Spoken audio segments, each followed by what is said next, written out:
Kapolri Jenderal Listio Sigit Prabowo terus memastikan pengamanan jelang puncak KTT G20 di Bali. Sementara itu sejumlah area di GWK Cultural Park ditutup untuk persiapan welcoming dinner para tamu G20.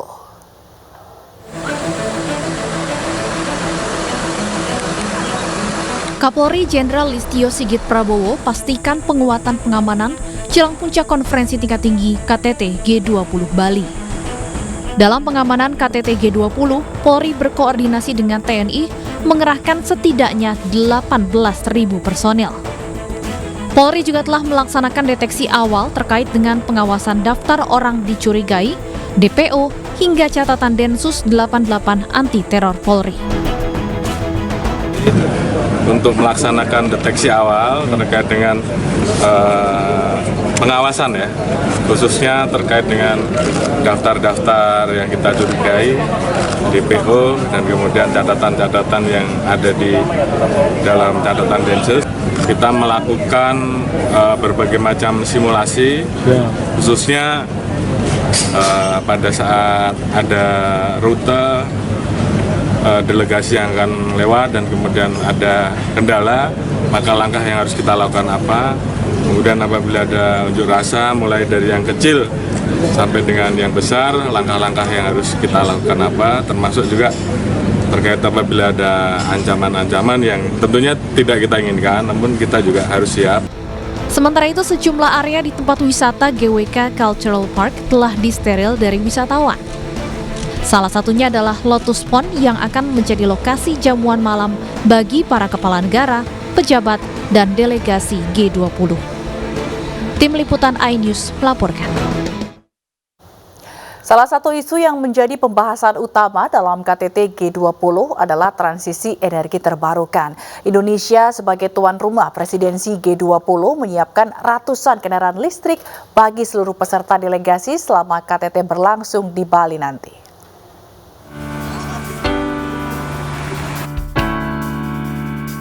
Ratusan kendaraan listrik, baik mobil, bus, maupun motor listrik, menjadi transportasi utama yang digunakan selama KTT G20 berlangsung di kawasan ITDC Nusa Dua, Bali.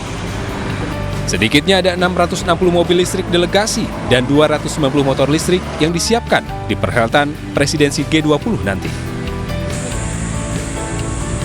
Untuk mendukung operasional kendaraan listrik tersebut, PLN telah menyiapkan stasiun pengisian kendaraan listrik umum atau SPKLU dengan rincian 60 unit Ultra Fast Charging 200 kW dan 2 unit SPKLU UFC Mobile disertai dengan 200 unit Home Charging.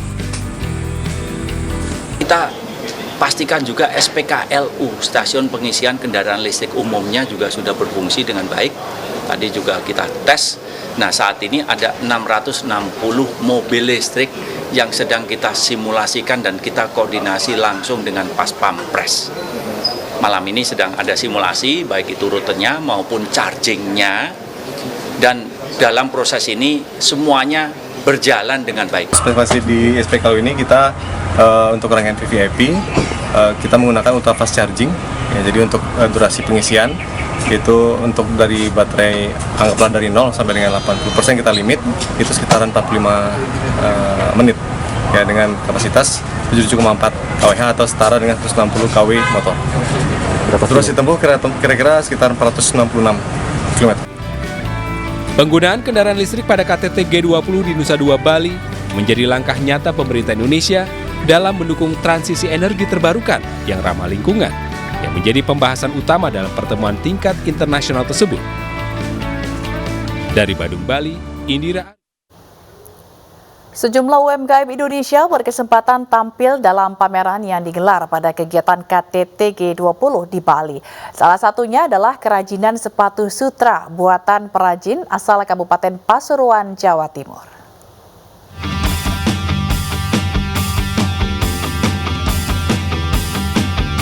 Deretan sepatu sutra ini tampil dalam pameran yang digelar pada kegiatan KTT G20 di Bali pada 15-16 November 2022. Produk yang dinilai ramah lingkungan ini merupakan hasil karya para pengrajin UMKM Koperasi Kupu Sutra asal Desa Sentul, Kecamatan Purwodadi, Kabupaten Pasuruan, Jawa Timur. Dalam prosesnya, kaum difabel dan buruh tani menjadi mitra dalam pembuatan beragam produk olahan dari benang sutra ini. Sepatu memang dari sutra, Mas. Jadi semuanya adalah eco green. Jadi mulai pewarnaan, mulai proses itu adalah kita memakai sistem eco.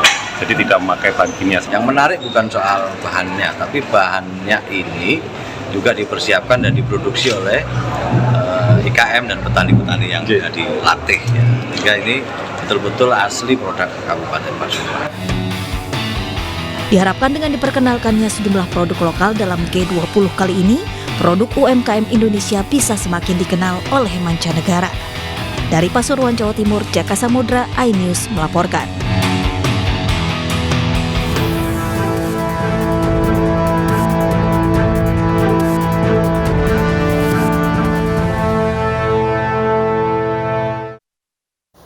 Beralih ke informasi kriminal pemirsa, kurang dari 6 jam polisi menangkap pelaku pembunuhan seorang warga perumahan Gading Tutuka Residen di Kabupaten Bandung, Jawa Barat. Pelaku diancam hukuman mati atau seumur hidup.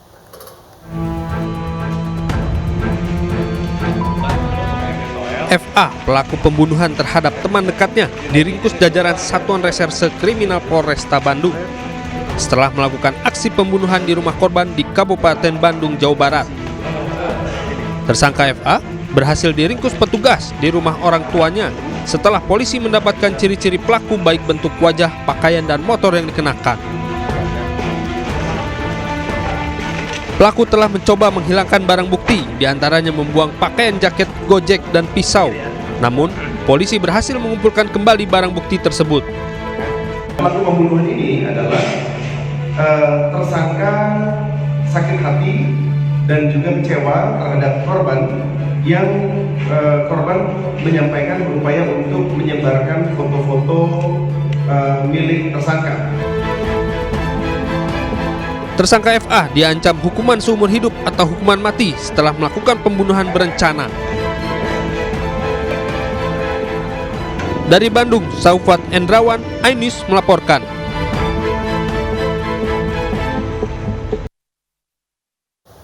Polisi mengamankan seorang dengan gangguan jiwa yang mengamuk sambil membawa pisau di Situbondo.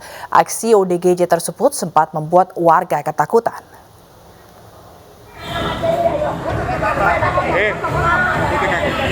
Orang yang diduga mengidap gangguan jiwa berinisial AM dibekuk polisi setelah sebelumnya membuat warga panik karena mengamuk sambil membawa pisau. Polisi sempat kesulitan lantaran AM memberontak saat akan ditangkap. Apalagi AM membawa senjata tajam. Untuk membekuknya, polisi butuh waktu sekitar setengah jam karena AM terus memberontak saat ditangkap.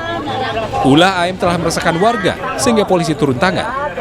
Ada laporan dari masyarakat bahwa ada ODGJ yang membawa senjata tajam, kemudian ada di pinggir jalan dekat TK, sekolahan TK. Di sana ada ibu-ibu yang menunggu anaknya. Ibu-ibu itu, beberapa ibu-ibu merasa ketakutan sehingga ada laporan lewat telepon ke Polsek, sehingga anggota Polsek Kasembagus meluncur ke TKP dan ditemukan ODGJ sedang membawa pisau memang. Agar perbuatannya tidak kembali terulang, polisi memanggil kedua orang tua AM, kemudian mengirimkannya ke rumah sakit jiwa. Dari Situbondo, Rizky Amirul Ahmad melaporkan. Pemirsa, rangkaian sidang kasus pembunuhan Brigadir Yosua digelar selama sepekan. Sejumlah kejadian yang menjadi perhatian publik terjadi dalam ruang sidang. Mulai dari kemesraan Ferdi Sambo dan Putri Chandrawati hingga kesaksian asisten rumah tangga Susi yang terus berubah.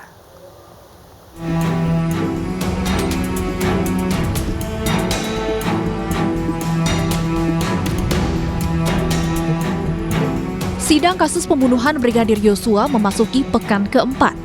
Ferdi Sambo dan Putri Chandrawati kembali bertemu di persidangan yang berlangsung di Pengadilan Negeri Jakarta Selatan. Dalam persidangan, Sambo dan Putri kembali mempertontonkan kemesraan dengan pelukan dan Sambo yang mencium kening Putri. Dalam sidang pekan ini yang mengagendakan pemeriksaan saksi, keluarga Sambo juga mempertontonkan kedekatan mereka dengan ajudan dan asisten rumah tangga. Asisten rumah tangga Sambo, Susi, menjadi saksi dalam persidangan Ferdi Sambo dan Putri Chandrawati dalam kasus pembunuhan Brigadir Yosua. Saat tiba di ruang sidang, Susi memeluk mantan majikannya yang menjadi tersangka, yakni Putri Chandrawati. Setelah itu terlihat Susi juga menghampiri Verdi Sambo dan mencium tangan Verdi Sambo. Tak sampai di situ, terekam momen Susi juga berlari mengejar terdakwa Verdi Sambo yang berada di ambang pintu untuk menyalami Sambo. Salaman Susi kemudian dibalas Sambo dengan pelukan.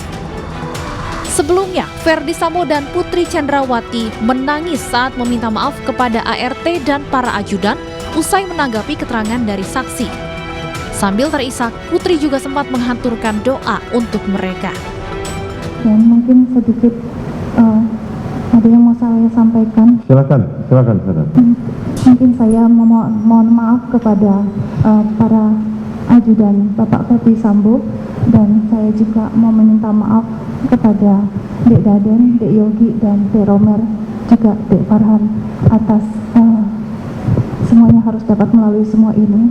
Saya selalu berdoa kepada adik-adik sekalian supaya ke depan sukses dan doa terbaik dari saya dan keluarga. Baik. Dalam drama sidang kasus pembunuhan Brigadir Yosua, hakim sempat beberapa kali menegur Susi. Teguran ini diberikan lantaran kesaksian kedua asisten rumah tangga Verdi Sambo, Susi dan Kodir terus berubah. Soal dilarang sama Om Kuat. Oh, Om Kuat yang larang. Siap. Apa kata-kata Om Kuat pada saat melarang itu? Seingat saya, ya jangan ngangkat-ngangkat ibu, ini ibu bukan orang lain gitu. Oke. Terus Om Kuat pergi memanggil Om Richard untuk ngangkat ibu kedua kalinya. Oke.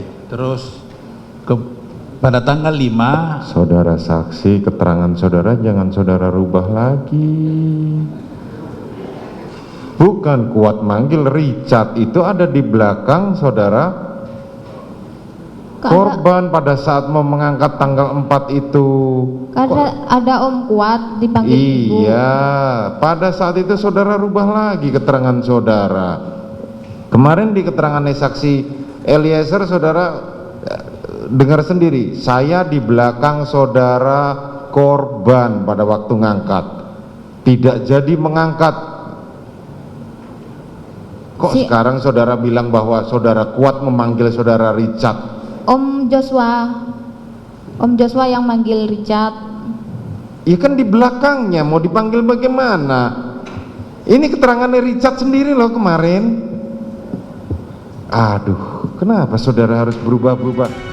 Sidang kasus pembunuhan Brigadir Yosua yang rencananya akan dilanjutkan pekan depan ditunda. Rangkaian sidang pembunuhan Brigadir Yosua baru akan dimulai kembali pada 21 November 2022. Kapal tradisional Semar Mesem berpenumpang 10 orang karam di Kepulauan Karangperas Kecil, Kepulauan Seribu, Jakarta. Selengkapnya usai jeda.